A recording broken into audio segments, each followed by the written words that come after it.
You think the American Mafia started with violence. It didn't. It started with protection. In crowded immigrant neighborhoods at the turn of the 20th century, newly arrived Italians lived packed into blocks where police rarely intervened and politicians barely cared. In that vacuum, men who understood power stepped forward. They offered safety, mediation, and enforcement, not as criminals at first, but as necessary figures in a place where the system did not work for you. Most of those men came from southern Italy and Sicily, regions shaped by feudal control, foreign occupation, and distrust of centralized authority. In Sicily, informal brotherhoods had already developed, groups that enforced agreements, settled disputes, and demanded loyalty above law. When immigrants crossed the Atlantic, they didn't leave that structure behind. They adapted it. In America, the old codes met new opportunity and a new kind of money. At first, these groups were fragmented. Small crews tied to villages back in Sicily or Calabria, operating independently. They ran modest rackets, gambling rooms, protection payments, labor influence. But they were not yet unified. Rival factions fought openly. Assassinations were public. Power shifted quickly. What America had in the early 20th century was not one mafia. It was many competing organizations, all testing what could survive on American soil. Then came Prohibition. When the United States banned alcohol in 1920, it didn't eliminate demand. It industrialized crime. Bootlegging required supply chains, transportation, bribery, distribution, and enforcement.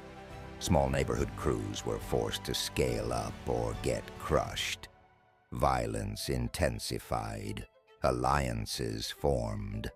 The American underworld stopped being local and started becoming corporate. And that pressure would force the creation of something far more organized. If you appreciate structured breakdowns like this, where we focus on systems, not headlines, take a second to like the video and subscribe. It helps this channel grow and keeps these long-form documentaries coming. Chapter 1. Old World Roots, New World Soil. Before there was an American Mafia, there was Sicily, an island ruled for centuries by foreign powers, distant governments, and weak enforcement. In that environment, trust did not belong to the state. It belonged to family, village, and private agreements enforced quietly. Protection was personal, loyalty was binding, and when law failed, men who could guarantee outcomes filled the gap. That cultural foundation crossed the Atlantic long before Prohibition ever began. In the late 19th century, one of the first public signs of this structure surfaced in New Orleans. After the assassination of Police Chief David Hennessy in 1890, suspicion fell on Sicilian immigrants. What followed was one of the largest mass lynchings in American history. The message to Italian communities was clear. The state would not protect them. That vacuum hardened internal loyalty and strengthened underground organization. As Italian communities expanded in New York City, small secret societies known as the Black Hand began sending threat letters demanding payment. These groups were crude compared to what would come later, more extortionists than structured families. But they revealed something important. Intimidation could be monetized. Fear, when organized, becomes revenue. and revenue attracts men willing to systematize it. By the early 1900s, rival bosses in New York City were already battling for dominance. Figures like Giuseppe Morello operated early crime rings built on counterfeiting and extortion. But these operations lacked centralized oversight. Violence was frequent and public. There was no national structure, no governing body, just ambition colliding in tight neighborhoods where power had not yet been standardized. These early bosses were tied to specific villages back in Sicily, and those loyalties often outweighed strategy. Crews aligned by hometown, not efficiency. Disputes were personal. Alliances were fragile. Without a broader framework, leadership changed hands through assassination more often than succession. The result was instability. The foundation existed: codes, silence, hierarchy. But it lacked one critical element: coordination beyond neighborhood borders. By the 19-teens, younger American-raised members began questioning the old ways. They saw opportunity beyond village loyalty. They understood English, American business systems, and city politics. Men like Salvatore d'Aquila tried to consolidate power under a single boss model. But resistance was fierce. The old guard protected tradition. The younger generation saw scale. Tension between those visions would soon explode. The conflict became known as the Castellammarese War, a brutal power struggle in New York City during the early 1930s. On one side stood Joe Masseria. On the other, Salvatore Maranzano. Assassinations were calculated, alliances temporary, loyalty transactional. It wasn't just about territory. It was about who would define the structure of organized crime in America. The war exposed a flaw in the old system. A single boss of bosses created constant instability. If one man claimed ultimate authority, every rival had incentive to remove him. After Joe Masseria was killed and Salvatore Maranzano briefly declared himself supreme leader, it became clear the model would not survive. Concentrated power invited concentrated violence. When Salvatore Maranzano was assassinated months after declaring himself boss of bosses, the lesson was sealed. The American underworld could not function under a single monarch. It needed structure without a crown, leadership without dictatorship. That moment marked the true end of the old world model in America. What would replace it would not be medieval. It would be corporate. Chapter 2: The Corporate Structure. After the Castellammarese War, a younger, more strategic figure stepped forward: Charles Lucky Luciano. He understood something the old bosses did not. Survival required modernization. Instead of one supreme ruler, he proposed a board. Families would operate independently, but answer to a shared governing body.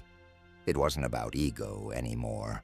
It was about stability, profit, and reducing internal bloodshed that hurt business. That governing body became known as the Commission, a council designed to settle disputes, approve leadership changes, and prevent future wars. Instead of constant assassination cycles, conflicts would be arbitrated, territory would be recognized, power would be negotiated. The shift was revolutionary.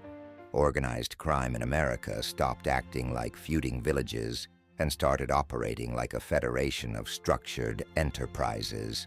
Under this new system, major crime families in New York City were formally recognized and delineated by territory.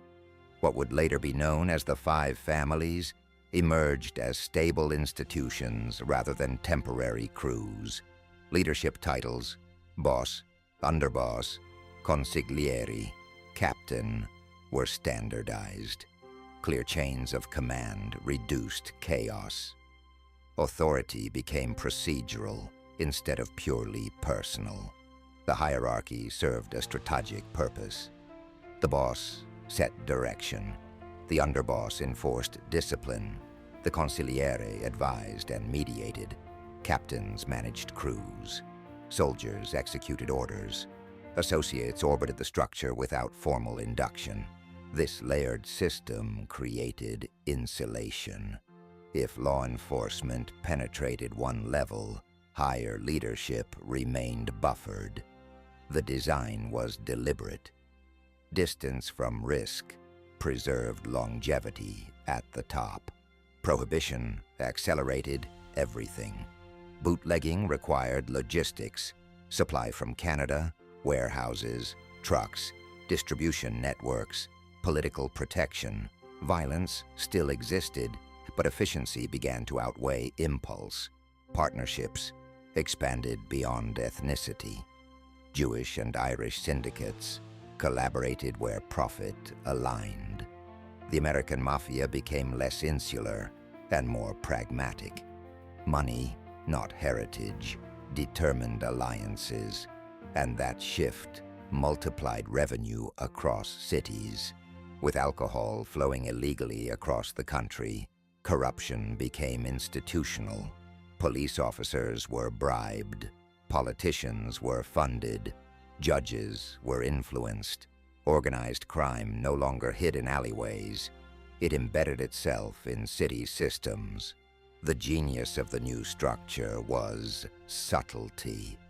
Instead of fighting the state head-on, it learned to operate inside it, quietly steering outcomes without needing visible dominance. When Prohibition ended in 1933, the revenue stream vanished overnight, but the structure remained. That's when diversification began in earnest. Gambling, labor influence, loan sharking, construction leverage, garbage hauling. Industries that required steady pressure, not headlines. The Mafia shifted from explosive growth to sustainable control. The lesson was clear. Illegal markets change, but infrastructure outlives them. Labor unions became strategic leverage points. Control the union, and you influence contracts. Influence contracts, and you control timelines. In industries where delays cost thousands per hour, subtle pressure becomes profitable. Construction, shipping, and sanitation were not random choices. They were systems dependent on continuity. Interrupt that continuity, and businesses will pay for stability without asking questions.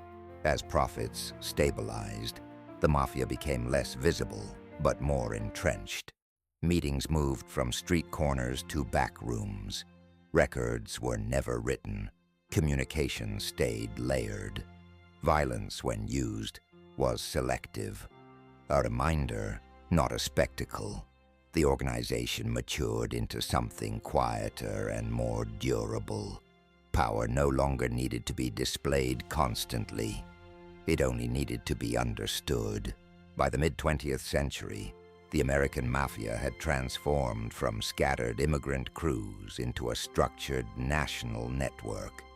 It operated with governance, territory recognition, succession planning, and dispute arbitration. It wasn't a loose gang culture anymore. It was institutionalized, organized crime. What began as survival inside neglected neighborhoods had evolved into a disciplined power system embedded across multiple industries. Chapter 3: Expansion, Exposure, and Crackdown. For decades, many Americans doubted the Mafia even existed as a coordinated national entity. Officials described organized crime as exaggerated folklore. Then, in 1957, a meeting in the small town of Appalachian changed everything. Dozens of high-ranking figures gathered quietly until state police stumbled onto the summit. Men fled through backyards and fields. The secrecy cracked. The Appalachian arrests forced the federal government to acknowledge what had long been denied. This was not isolated street crime. It was a coordinated network with national reach. Congressional hearings intensified. Surveillance expanded. The myth of invisibility began to erode. For the first time, the American Mafia faced sustained institutional scrutiny instead of sporadic local enforcement. Then came the turncoats. In 1963, Joseph Valachi testified before Congress and publicly described the inner workings of La Cosa Nostra.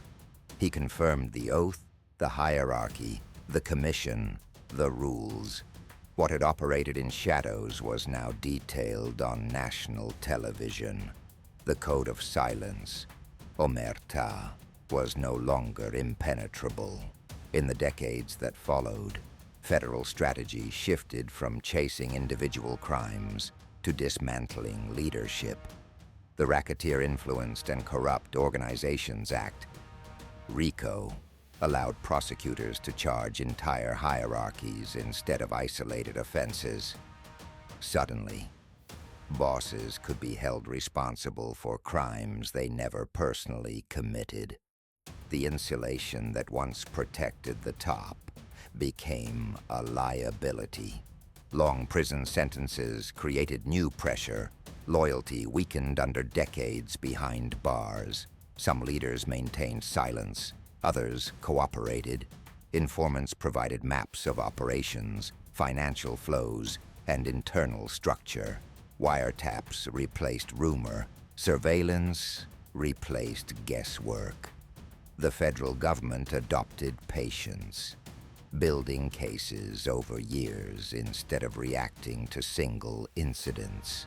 By the 1980s, high-profile prosecutions targeted entire leadership panels at once. Trials were complex, evidence layered, and sentences severe. Public perception shifted from mystique to methodical criminal enterprise. The organization that once relied on invisibility now faced courtroom documentation. Structure, which had ensured survival for decades, became a blueprint for dismantling it. Media exposure amplified the decline. Films and television dramatized the Mafia's rise. But real-world cases revealed aging leadership, shrinking crews, and financial strain. Recruitment slowed. Younger generations saw prison, not prestige. The organization did not disappear. It adapted, but its era of unchecked dominance had passed. Institutional pressure had changed the cost of membership. As industries modernized and cash moved into digital systems, traditional rackets lost efficiency. Garbage routes consolidated under corporate oversight. Construction contracts required transparency. Gambling shifted online. The Mafia's old leverage points narrowed. Without control over key choke points, influence weakened. Survival required operating smaller, quieter, and less centralized than before. What remains today is not the towering empire of the mid-20th century, but fragments, localized crews, limited influence, quieter operations. The structure still exists in places, but without the dominance once seen in cities like New York City.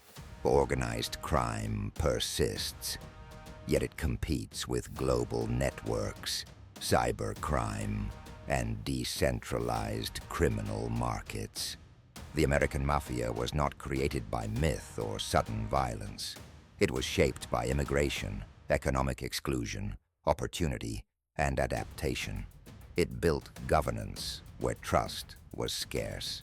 It scaled when prohibition industrialized crime, and it declined when transparency and federal law outpaced secrecy.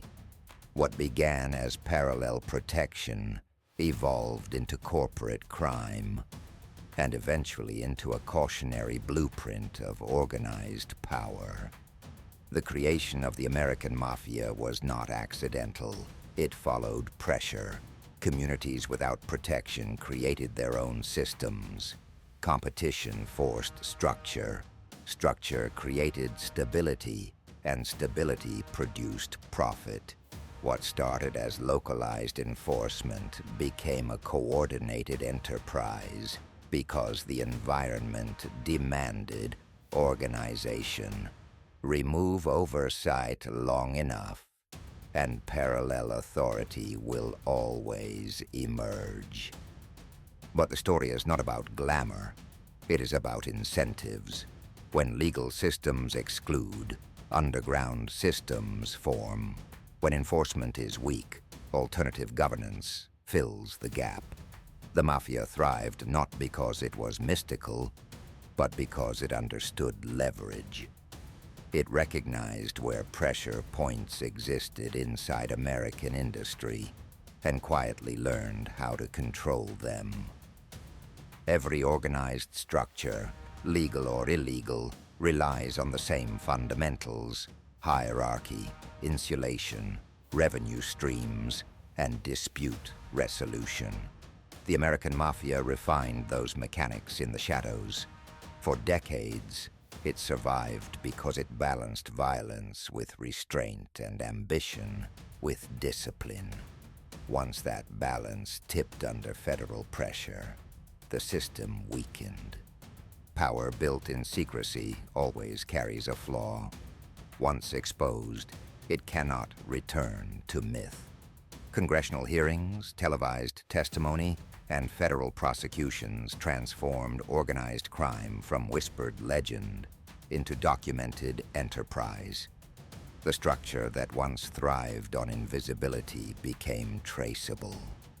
And traceable systems are vulnerable systems. The American Mafia did not invent organized crime. It perfected structure under American conditions. It adapted Old World codes to New World opportunity, and its rise and decline reveal something larger than crime itself. Whatever systems leave gaps, power reorganizes to fill them. The lesson is not about nostalgia. It is about how structure, once built, always seeks survival. If this breakdown made sense to you, the full resources and extended material are in the description. Like the video, subscribe if you haven't, and come back next week. We're building this series the right way, one structure at a time.